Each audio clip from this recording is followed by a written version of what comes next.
Hello viewers, Bangla মিডিয়ামের আগামী পর্বে আপনারা দেখতে চলেছেন অনিকেতের বালিশ চাপাতে প্রায় ইন্দিরার দম বন্ধ হয়ে আসে। আর ঠিক সেই সময় টলতে টলতে বিক্রম ঘরে ঢোকে। বিক্রম আশায় অনিকেত দৌড়ে বালিশ ফেলে বিক্রমকে ধাক্কা মেরে ফেলে দিয়ে পালিয়ে যায়। বিক্রম এতটাই নেশাগ্রস্ত থাকে যে কিছুতেই অনিকেতকে পাকড়াও করতে পারে না। ইন্দিরা প্রচণ্ড ভয় পেয়ে বিক্রমের বুকের কাছে এসে বসে বলে, আমি মরেই যেতাম, আমাকে কেউ মারার চেষ্টা করছিল কি স্যার, আপনি দেখুন।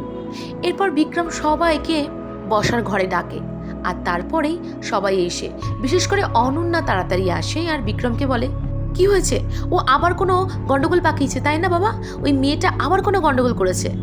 তখন বিক্রম বলে, ইন্দিরা কোনো গন্ডগোল পাকায়নি মা, কিন্তু কারো সাহস প্রচণ্ড পরিমাণে বেড়ে গেছে। এরপর ইন্দিরা সমস্ত ঘটনা খুলে বলে। বিক্রমও বলে, কেউ এসেছিল আর ইন্দিরাকে মারার চেষ্টা করেছে, বারবার কেউ এই কাজটাই করছে। অনন্যার কাছে ইন্দিরা গিয়ে বলে, শাশুড়িমা, আপনিও নিশ্চয়ই বাড়ির সবার মতো খুশি হয়েছেন, আমি বেঁচে আছি, শান্তি পেয়েছেন তাই না? অনন্যা অন্যদিকে টেক্সট করে অনিকেতকে বলে দেয় এখানে যা যা হচ্ছে তার ডিটেলস। বিশেষ করে ইন্দিরা বলেছিল ওই পারফিউমের কথা, যে পারফিউমটা শুকলেই ইন্দিরা বুঝতে পেরে যাবে ওটা কে ছিল। অনন্যাকে ইন্দিরা কিছু কথা বলায় বিক্রম আবারও রেগে যায় আর বলে, আপনি আমার মাকে কেন বলছেন, আপনাকে তো বলেছি মা এসবের মধ্যে যুক্ত নেই। হ্যাঁ, হতে পারে আপনাকে কেউ মারার চেষ্টা করছে, কিন্তু তার সঙ্গে মায়ের কোনো যোগাযোগ নেই। ইন্দিরাকে আরও দোষী সাব্যস্ত করে অনন্যা, বলে হয়তো দেখগে যা, ও গ্রামের কোনো গরিব ছেলেকে দিয়ে নিজেকেই নিজে অ্যাটাক করানোর চেষ্টা করেছে, আর যাতে সবার কাছেও আমাকে দোষী প্রমাণ করতে পারে।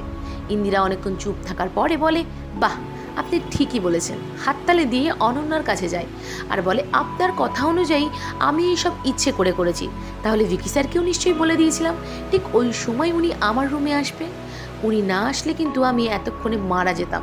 ভিকি স্যার, আপনি বুঝতে পারছেন তো, আপনি কিছু বলবেন না? সুহানা মনে মনে ভাবে, ওই মেয়েটার যুক্তিতে ভিকি চুপ করে আছে, আমি কিছুই বুঝতে পারছি না কি হচ্ছে।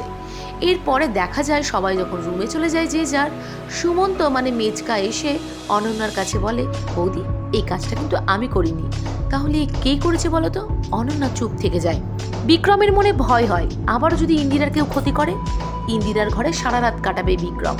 সোফায় কষ্ট করে শুচ্ছে বলে ইন্দিরা বলে, ওখানে শুতে হবে না, মাঝরাতে আমায় আর কেউ মারতে আসবে না, আপনি অন্য ঘরে গিয়ে শোন, আর তা না হলে খাটে এসে শোন। বিক্রম বলে, আপনি একটা কাজ করুন, আপনি আপনার মামার বাড়িতে চলে যান। বিক্রম বলে, আপনি এমন কোথাও চলে যান যেখানে আপনি সেফ থাকবেন। ইন্দিরা বলে, আপনার খুব ভালো হয় তাই না, আমার মুখ আপনি দেখতে পাবেন না। বিক্রম বলে, হ্যাঁ, আপনি যদি তাই মনে করেন তাই, আপনি যেখানে সেফ থাকবেন আপনি সেখানেই চলে যান।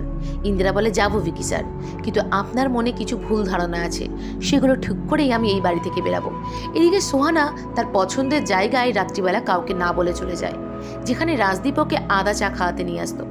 মনে মনে আর মুখে মুখে বলে, একদিন তুমি আমাকে এখানে নিয়ে আসতে রাজদীপ, আমাদের ফেভারিট জায়গা ছিল, আমাকে আদা চা করে খাওয়াতে।